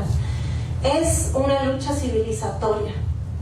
Esto no es nada más un modelo de consumo, esto no nada más es reivindicar derechos, exigir leyes. Estamos frente a un panorama civilizatorio en el que o valoramos los conocimientos de estas poblaciones que son absolutamente fundamentales para la soberanía nacional, para lo que se viene con el cambio climático, o nos vamos de cabeza a un modelo expoliador, capitalista, absolutamente arrasador, que ha sido muy hábil para disfrazar sus técnicas de seguir explotando con etiquetas orgánicas, amables, sustentables, bla, bla, bla, bla, bla. La FAO declaró en el 2014 el decenio de la agricultura familiar y declaró en el 2014 que todavía entre 70 y 80% de los alimentos que se consumen en el mundo están producidos por familias, por pequeños núcleos de familias y producciones familiares campesinas. Más del 50% de los alimentos que se requerirán para alimentar a los aproximadamente 9 billones de personas que habitaremos el mundo, espero todavía estar ahí en el 2050, si estaré en el 2050, ni cuenta si serán producidos por pequeños campesinos. Es la FAO, y eso que la FAO ha sido súper conservadora, es la FAO misma diciendo el mundo no puede sobrevivir sin la pequeña economía campesina y la agricultura familiar, de la cual todavía dependen entre 70 y 80% de los alimentos que se producen en el mundo. Es una mentira que los transgénicos nos van a salvar. Es una mentira que los transgénicos y los agroquímicos y los pesticidas y las semillas patentadas van a resolver el problema del hambre en el mundo. Son las familias campesinas y la pequeña agricultura a pequeña escala, ultra adaptada a los millones de ecosistemas que existen en el mundo, que han preservado semillas a lo largo de decenas de generaciones, de la cual depende no solo la soberanía alimentaria, sino todas las estrategias que podamos desarrollar frente al cambio climático. Entonces, esta cuestión de los jornaleros, por si todavía no nos ha quedado claro que es fundamental, por lo que ya las compañeras expusieron que es suficiente, derechos humanos, derechos laborales, derechos lingüísticos, educativos, etcétera, es una coyuntura civilizatoria, y los jornaleros y jornaleras, y especialmente los niños migrantes jornaleros agrícolas, son los herederos de un patrimonio biosociocultural del que la vida de todos nosotros depende. Entonces, lo primero que hay que hacer en este país es exigir que la política pública se alinee bajo el reconocimiento de que ellos son los herederos del patrimonio biosociocultural del que la economía y la alimentación y el bienestar de todo México depende.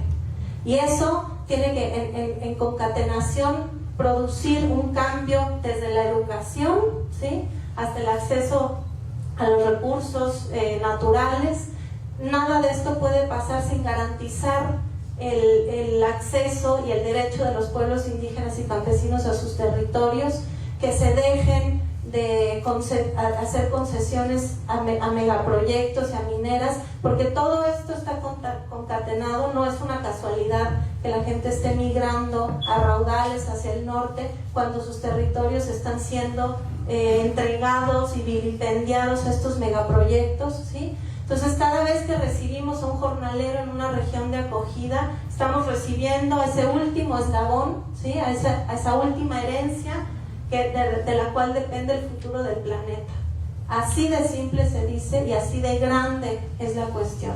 Entonces, cada vez que un niño y una niña jornalera llega a una escuela en la que su sabiduría no es reconocida, en la que sus conocimientos no son valorados, en las que todo su saber campesino, indígena, comunitario, no tiene la oportunidad de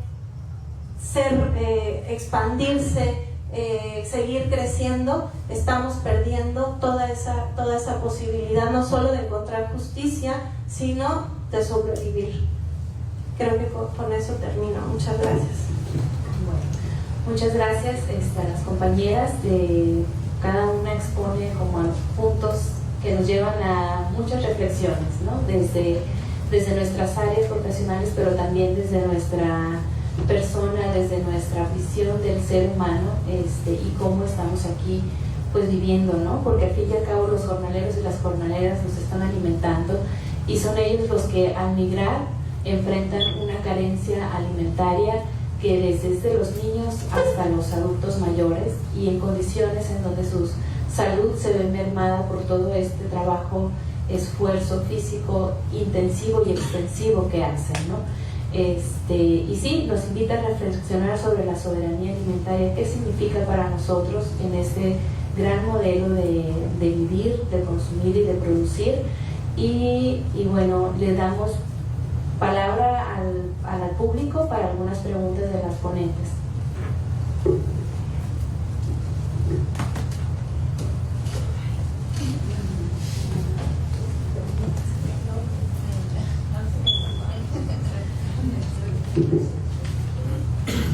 Estamos cansadas, cansados. Sí, ahí. Allá está.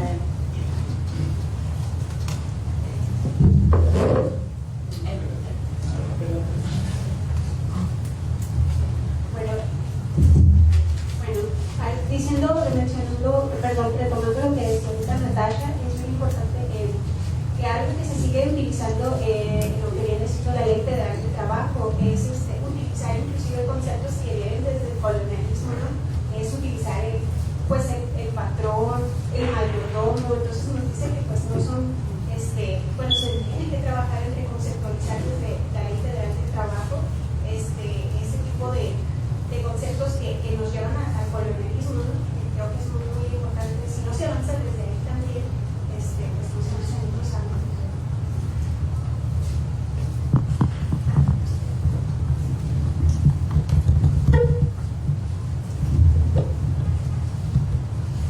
Me parece muy interesante los análisis que se hacen de las redes, de cómo se está dando estos flujos dirigidos hacia la agricultura ya no campesina, sino desde la agricultura, la agroindustria. Y en ese sentido, no estoy muy me parece a cierto punto utópico plantear que estemos viendo ahorita como la unidad de producción indígena, la unidad de producción campesina en su territorio, lo que nos va a salvar, cuando en la actualidad tenemos bastantes años con insuficiencia alimentaria. O sea, tenemos unas exportaciones altísimas de alimentos, y tenemos, como es aquí en el caso de Sonora, grandes campos que todo lo que producen lo están exportando. Entonces, en ese sentido, yo creo que como que estaría mejor aterrizar cuál es la situación que tenemos actualmente, en qué escenario nos estamos moviendo, tanto en el norte, bueno, principalmente con la visión del norte, que es la que plantearía. O sea, la agricultura funciona a partir de grandes insumos que son capitales, y por lo tanto los capitales son el sentido de esa economía, y lo que se busca es la exportación. Y entonces, el conocimiento que se tiene de las regiones agrícolas particulares es un conocimiento que sí es muy importante que no se pierda, pero yo creo que estamos hablando del jornalero, el que está saliendo para poder resolver la alimentación y su inserción en la economía actual que tenemos. Entonces, en ese sentido yo planteo, le doy más interés o más realce a conocer, por ejemplo, el funcionamiento de los enganchadores, cómo el dueño del campo ya se libera de esa responsabilidad y lo deja al enganchador, que ese sea el que se responsabilice y el que cargue con la culpa si le sucede algo en el camino al trabajador que está contratando, porque tienen acuerdos entre ellos, pero son acuerdos que no están legislados, por decirlo de alguna forma, por lo tanto no es su responsabilidad. Las condiciones en las que se presentan los trabajos actualmente. Recuerdo de una ocasión que estuvimos en el poblado, la gente de ahí decía, es que ya si somos más adultos ya no nos contratan, o sea, lo único que están buscando es a los jóvenes porque ellos son los que van a producir más. Entonces eso yo creo que es a donde tendríamos que estar, y tal vez pensando así en forma chusca, decir que esta red sirva para la desacreditación de los campos, o sea, que así como se planteaba tener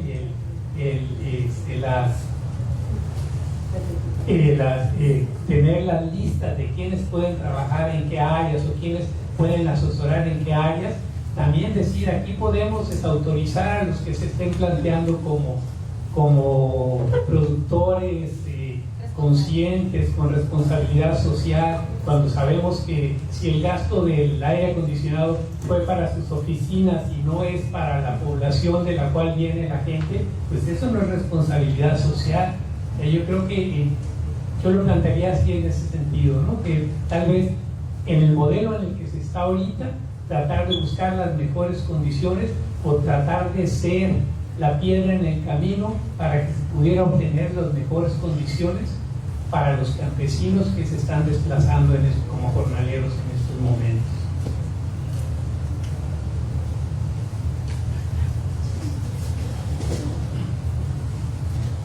Yo quisiera mencionar respecto al comentario de Enrique también el reconocer que en muchos de estos lugares de origen también tienen décadas usando agroquímicos, ¿no? Y es por las políticas del gobierno mexicano en la década de los 50 que llevó al uso extensivo. No son las grandes hectáreas como acá, ¿no? Es la pequeña parcela que utiliza el agroquímico. Entonces el deterioro mismo de la tierra da para que esto ya no se produzca el mismo maíz, ya no se produzca lo mismo en la milpa. Entonces eso lleva a una insuficiencia alimentaria que, aunado a todo esta como apropiación de lo que te vende la modernidad y del querer tener ciertos servicios, ¿no? Que te llevan a otro estatus también de posición, pues es la búsqueda de ese sueño, ¿no? Lo que también involucra este proceso y más que el sueño, la sobrevivencia, porque ellos mismos se lo dicen, pues a lo mejor antes yo tenía una gran variedad de frutas, de verduras, podía ir a la cacería, recolectar, pero en los años recientes no, porque la tierra está erosionada, los suelos ya no producen lo mismo. Entonces toda esa situación, y está vinculada con las políticas de producción también, pues, ¿no? No sé si quieren agregar algo más, tus compañeras. Sí, igual lo que yo agregaría ahí es que todas esas no son casuales. Todo es, o sea, que en las regiones de origen la gente esté abandonando los cultivos, que también se usen pesticidas y que ya no sirvan, que tenga que salir. No es una cosa casual, es una estrategia planeada de su desarrollo. O sea, que Chiapas, Guerrero y Oaxaca sean el triángulo, mal llamado triángulo de la pobreza en México, y sean las regiones más expulsoras de jornaleros agrícolas, no es una casualidad y no es, una cuestión que dependa de los campesinos o de malas estrategias campesinas, ¿no? Es una estrategia de subdesarrollo y de hacer inviable la economía campesina a pequeña escala. Ahora, la cuestión aquí es, el debate es da para 4 congresos, ¿no? La cuestión de la agricultura industrial versus la agricultura, y no se trata ni de idealizar una ni de demonizar la otra, ¿no? Pero frente a los retos de la pérdida de biodiversidad y el cambio climático, la agricultura industrial tiene muy poco que ofrecer. A lo mejor tiene más que ofrecer para una producción a gran escala de alimentos, que efectivamente somos demasiados y hay que alimentar, pero también hay decenas de estudios que prueban que la escasez de alimentos se debe más a las malas redes de distribución y de acaparamiento y de intermediación que a la capacidad de las comunidades campesinas para producir alimentos.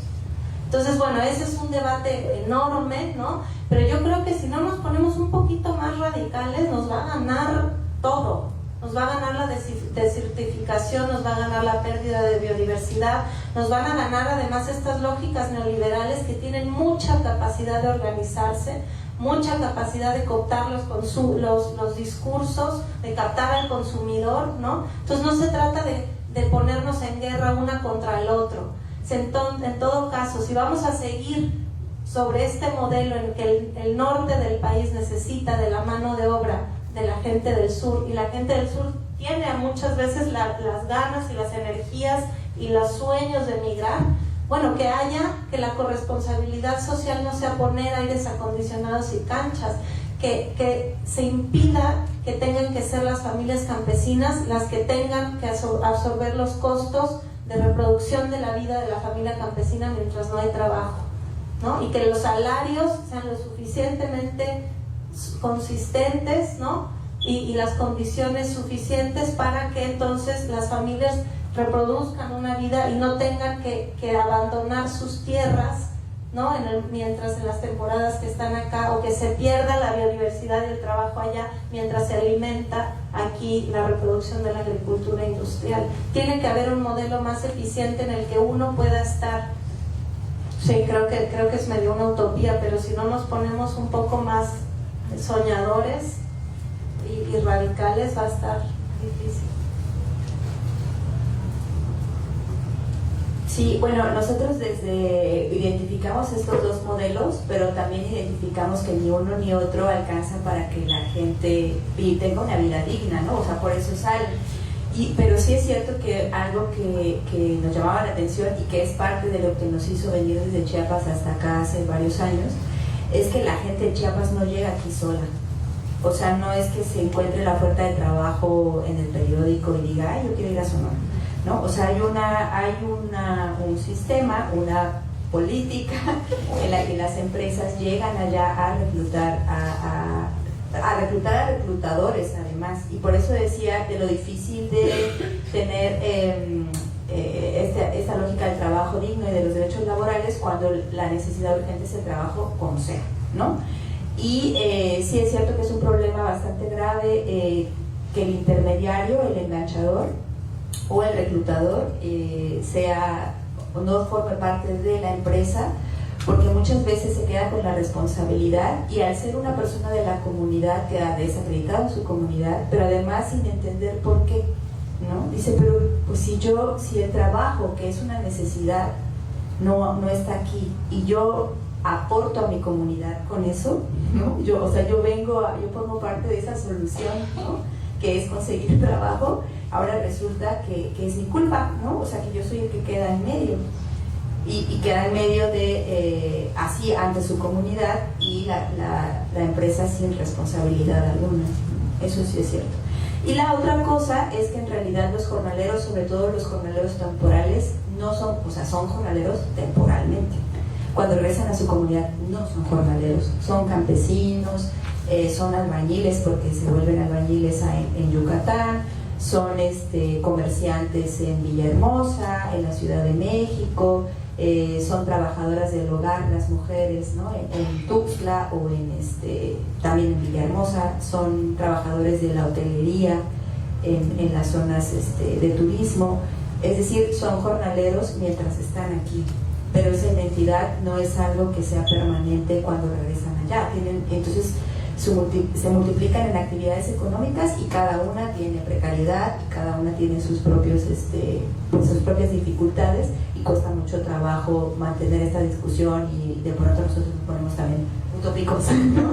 Hay que hacer comités de jornaleros y entonces ellos se van en el origen van a fortalecerse y van a capacitarse y pues no siempre hay tiempo porque están siendo otras muchas cosas. Gracias. Yo solo quisiera agregar esta parte de la importancia de dignificar el trabajo de los trabajadores del campo, pues, ¿no? Porque creo que ahí se ha invisibilizado mucho y ellos mismos, al menos en la zona, menciono nuevamente este triángulo, yo le llamaría el segundo triángulo de la pobreza, finalmente las personas cuando nosotros empezábamos a convocar a un proceso de organización con las parroquias, cuando se mencionó la palabra jornaleros, ellos no se ubican como tal, ¿no? En esta zona ni tampoco se ubican con ese nombre, ellos son los enganchados, ¿no? O los que van al enganche, ¿no? Entonces son conceptos completamente diferentes, de acuerdo también a la zona geográfica del país, pero también, y yo les preguntaba que o sea, bueno, un poco la reflexión de por qué nosotros partíamos de qué es la palabra jornalero, ¿no? Y ellos decían, no, es que allá nos tratan muy feo y aquí no nos gusta hablar de lo que nos pasa allá. Entonces es mucho el repetir esta memoria histórica de la migración hacia Estados Unidos, que también en la época de los braceros no se quería hablar de cómo nos iba en los Estados Unidos, ¿no? Pues ahora tampoco quieren hablar de cómo les va en el norte o en el centro. Entonces me parece que también ahí es importante y creo que también puede partir de que es que las mismas personas no se sienten dignificadas de su trabajo, se sienten completamente discriminadas, violentadas, entonces por lo tanto lo que menos quieren es hablar de cómo les va en el trabajo, ¿no? Entonces eso resaltaría y también como mencionaba el doctor, pues justamente las modalidades de reclutamiento son bastante variadas y con un poco lo que mencionaba Natasha, a veces la persona que va como jefe de grupo o cabo o mayordomo con estas modalidades de nombres que se dan varía muchísimo, ¿no? Entonces cuando tú les dices, por ejemplo, una vez estábamos en Morelos y las personas que estaban ahí eran migrantes asentados en Morelos para la cosecha de camote y temporalmente venían a Hidalgo, ¿no? Entonces cuando estábamos ahí yo les preguntaba que por qué, que quién los trajo, quién los invitó, cómo recibieron la oferta y bueno, pues era el suegro, el tío, el papá, ¿no? Entonces claro, ahí no se habla de quién recibe el dinero porque el que recibe el salario es el jefe de grupo, que es el papá, el tío, el esposo, el suegro, ¿no? Entonces ahí también varía muchísimo la forma y por eso cuando se habla del reclutamiento ellos prefieren no decir porque es quemar a la persona que me está invitando y que además del vínculo familiar o comunal que se desarrolla es la persona que me invitó y que me hizo el favor de venir aquí, ¿no? Entonces ahí por eso es lo que mencionaba usted, es cierto, la empresa completamente se quita de alguna responsabilidad y se le delega a la persona que se convierte en un líder o cabo o jefe de grupo, ¿no? Pero esas matices sí son bien importantes señalarlas pero también abordarlas, porque a la ley federal le conviene muchísimo criminalizar ese tema del reclutamiento, pero también ahí hay muchísimos huecos y a quien afecta finalmente es a la persona que vincula el trabajo. Entonces solo eso, gracias. Con esto damos fin a esta mesa y estamos sobre el tiempo. Solamente me gustaría mencionar que los y las jornaleras son una población muy heterogénea, ¿no? Hay niños, hay mujeres, hay adultos mayores que también están desprotegidos, ¿no? Entonces hablamos así, yo lo veo como un continuo, una trayectoria de organización de la vida, ¿no? Entonces visibilizar todos estos actores, los distintos momentos del grupo doméstico, de la vida comunal, ¿no? Y cómo estos actores son afectados de diferentes formas, ¿no? El tema de violencia hacia los niños, violencia contra las mujeres jornaleras y niñas jornaleras también, lo que se presenta en estas comunidades de asentamiento, y el tema de adultos mayores, yo creo que también es un tema pendiente desde la academia, desde la sociedad civil, ¿no? Porque al fin y al cabo, al no tener derecho a la seguridad social, no tienen tampoco un derecho a un sistema de pensiones. Entonces, hablamos de condiciones que vulneran más la vida y la salud, ¿no? Porque estos mismos procesos de trabajo afectan sus cuerpos y su salud. Bueno, pues muchas gracias. Sí. Nada más a mí me gustaría externar que yo comparto mucho de los planteamientos que hizo Valentina, porque nosotros como investigadores sociales tenemos que ser utópicos para pensar y ver en retrospectiva y también pensar global. Y sí, tenemos que ser prácticos y algunas veces tomar medidas instrumentales para solucionar en el corto plazo problemáticas para estos grupos vulnerables, pero ya desde una perspectiva ya más amplia y con estos enfoques de querer cambiar y ver qué hacemos para construir un mundo mejor, tenemos que ser utópicos. Sí, en ese sentido, o sea, utópico pareciera que es algo como peyorativo, pero no lo es, o sea, es un horizonte, ¿no? Sí, es cierto que a lo mejor no es completamente aterrizado, completamente analítico, pero esa es la idea. La luz. El estar aquí es algo que a lo mejor hace 4 años, cuando vinieron voces por primera vez. Si hay posibilidad pues de regalarles unas palabras y de agradecimiento por parte de las señoras de jornaleras de poblado integradas en las letras migrantes. Entonces yo imprimí para esta ocasión un poema que les gusta mucho a ellas. Entonces pues me gustaría compartirlos con todos ustedes, con todas ustedes, con mucho cariño. Y es un poema de Juan Ramón Jiménez, autor de Platero y yo. Es un poeta que nació en Puerto Rico, pero es un poeta español, ¿no? Se llama Llueve sobre el campo verde. Llueve sobre el campo verde. ¡Qué paz! El agua se abre y la hierba de noviembre es de pálidos diamantes. Se apaga el sol. De la choza de la huerta se ve el valle, más verde, más oloroso, más idílico que antes. Llueve. Los álamos blancos se ennegrecen, los pinares se alejan, todo está gris, melancólico y fragante. Y en el ocaso doliente surgen vagas claridades, malvas, rosas, amarillas de sedas y de cristales. Oh, la lluvia sobre el campo verde, qué paz.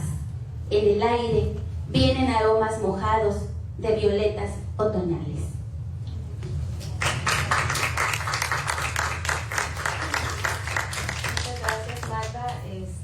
Y el trabajo que Magda hace a través de Letras Migrantes es parte de esa utopía que está sembrando en los niños que están en el poblado miguel alemán. Y pues bueno, creo que el estar aquí, el converger aquí en este momento es algo que celebramos y que nos llena también como de motivación para seguir trabajando, para seguir dialogando y para seguir dándonos el espacio también entre todas nuestras agendas para construir pequeños pasos, ¿no? Y el contar aquí con diversos agentes es motivo de felicidad y de pues también de reconocer el trabajo conjunto y de que podemos ir avanzando en algo. Pues muchas gracias. Vamos a dar paso a Pedro y a Eduardo para que nos lean el pronunciamiento, que sufrió algunas adecuaciones después de los trabajos de hoy y que vamos a continuar trabajando.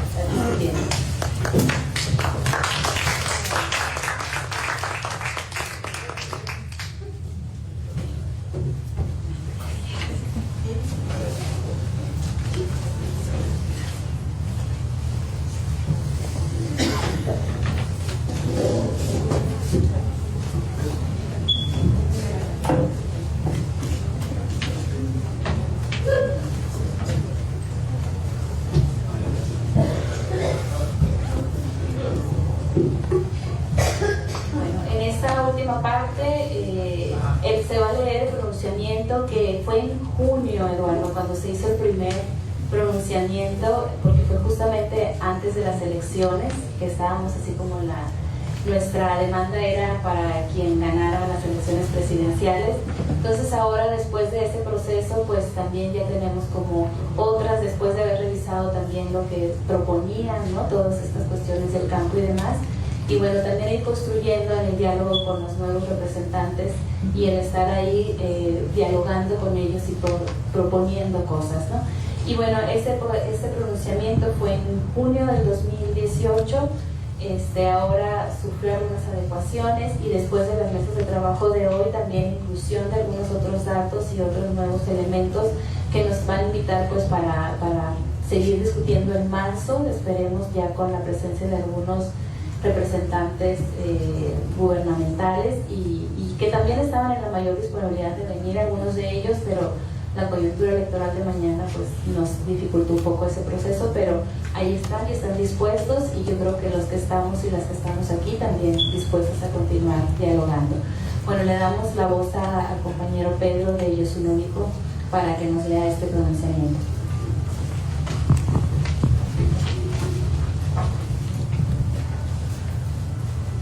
Buenas tardes, voy a leer el pronunciamiento. Por una agenda social incluyente 2, la situación de vida de jornaleros, jornaleras agrícolas en México. El resultado de las elecciones del 1 de julio marca un hito en la historia reciente de nuestro país. En gran parte de la República se renovaron congresos locales, presidencias municipales y representantes para el Congreso de la Unión. Hace un par de meses suscribimos un pronunciamiento los aquí firmantes con el fin de incentivar la construcción de una agenda social incluyente que visibilizara las y los jornaleros agrícolas del país. Una vez pasadas las elecciones, consideramos importante volver a pronunciarnos para que el nuevo gobierno, junto con el Poder Legislativo y demás aliados, diseñen y ejecuten políticas públicas que mejoren la calidad de vida de esta población.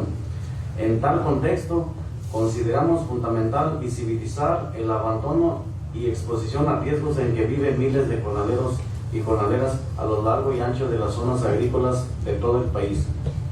Identificamos los estados de Chiapas, Guerrero, Hidalgo, San Luis Potosí, Puebla, Estado de México, Michoacán, Oaxaca y Veracruz como principales lugares de origen de las personas migrantes jornaleras, siendo los principales destinos Sonora, Sinaloa, Coahuila, Guanajuato, Michoacán, Colima, Querétaro, San Luis Potosí, Nuevo León, Jalisco, Zacatecas y Durango. Las condiciones actuales de los campos no solo limitan el bienestar de las personas jornaleras, también reproducen las condiciones de indefensión de sus derechos fundamentales y de vulnerabilidad física y social de sus familias en sus lugares de origen, tránsito y destino. Claro ejemplo de ello es el trabajo infantil que muchas niñas y niños desempeñan directamente en los campos agrícolas o bien en casa, realizando labores domésticas que les permiten a sus padres trabajar. Niños, niñas y adolescentes jornaleros, jornaleras sacrifican mejores condiciones de vida y tiempo de estudio, jugando y aprendizaje para trabajar junto con sus familiares o para acompañarlos en los tiempos de cosecha. Las largas jornadas laborales, el sol quemante del verano o en las bajas temperaturas de invierno producen cuerpos cansados y efectos nocivos en la salud de la población. Los sistemas de enganche, reclutamiento, contratación y las modalidades de pago mantienen a las y los trabajadores en un círculo de precariedad que limitan el ejercicio de sus derechos y la posibilidad de transformar y dignificar su labor. Es ominoso que aún en pleno siglo XXI sigan existiendo en los estados de destino zonas de rezago social pronunciado. En el caso de Sonora, localidades como el poblado Miguel Alemán, Estación Pesqueira, poblado Y, entre otros, donde se concentra la población jornalera, experimenta graves carencias materiales, insuficiencia de servicios públicos, inseguridad, violencia social y de género, grave drogadicción y otras injusticias cotidianas que es nuestra responsabilidad denunciar, visibilizar y exigir sean atendidas. Hacemos un llamado al próximo gobierno de la República para dar una vuelta de timón en la política social y de salud en las cuales se privilegie la dignidad humana por encima de la visión clientelar y asistencialista del desarrollo social. Es necesario reivindicar mejores condiciones y derechos laborales y sociales de las personas jornaleras dignificando el salario, haciendo cumplir la Ley Federal de Trabajo y modificando la Ley del Seguro Social para dar cabida a trabajadoras y trabajadores temporales. Enfoques como la justicia ambiental y de género, los derechos humanos, la interculturalidad, la educación, la inclusión social, la reducción de riesgos, la eliminación de los prejuicios racistas, clasistas y la paz. Deben ser considerados como plataformas para la construcción de políticas públicas con justicia social. Muchas gracias. Igual que como hemos hecho ayer, invitamos a quienes quieran firmar este pronunciamiento y bueno, después vamos a dar seguimiento al mismo y con los resultados también de lo que se hizo en las mesas de trabajo, como para poder ir haciendo una agenda que nos invite a reflexionar sobre los puntos pendientes, que son muchos, ¿no?, en la atención a la población jornalera. Y bueno, Eduardo, ¿quieres agregar algunas últimas palabras? Bueno, pues muchas gracias a todos, a todas, Carmen, por tu moderación. Eso fue un esfuerzo de grupo. Aquí, digamos, terminamos una de las dos jornadas, pero todavía abrimos la posibilidad